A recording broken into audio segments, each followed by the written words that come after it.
Hello, hello, and welcome to my thought on this Tuesday, a very hot day in London.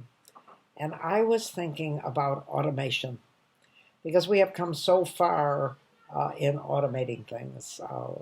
And when I was 14, I wrote a poem called Remember the Days of 48 when not a thing was up to date. Now, here it is, 1992, where push buttons will do anything for you. And of course, 1992 is far gone, and push buttons do a great deal for us. We can set an alarm to have our coffee start when we wake up.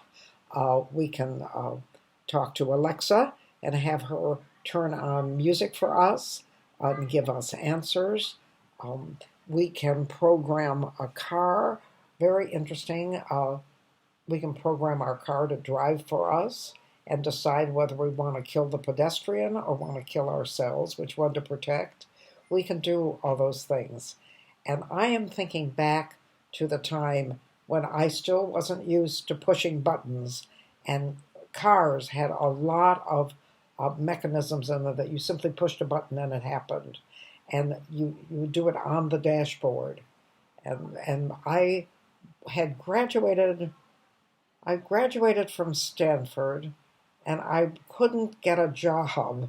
And I finally got a job with Work Experience for Youth, WEPY, where I was supposed to convince a lot of children that they wanted to work and wanted to slave for someone else and earn a lot of money while someone else, to make someone else comfortable and make someone powerful and rich.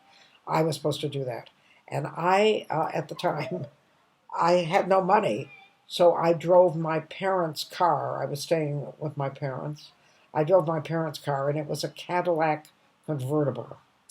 And it was absolutely obscene that I would go down to this poverty stricken area on Indiana Avenue in Toledo, Ohio, where the streets were about as wide as they could handle a Renault or a Volkswagen, and I was in this immense Cadillac convertible with huge, obscene taillights.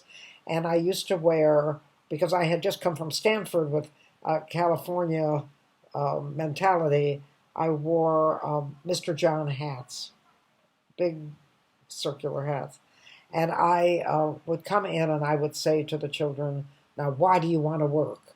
And they would all look at me like, we don't want to work. We don't want to work. But I was driving this Cadillac, and I was very, because I was working with poor, impoverished people, I was very conscious of ostentatious uh, wealth. I was very conscious of it and very embarrassed by the fact that I was flaunting my parents' affluence by driving down to these people that could no way could they afford an automobile, and I was coming out in my Mr. John hat and my fancy clothes and my fancy Cadillac and saying to them, why do you want to work? I was very conscious of that. And I was driving, and I was listening to the radio, and then as you drive, it was very dark. I wanted to put on my bright lights. So I knew that this was operated not by a button on the floor, which is the way it used to be, but on the dashboard.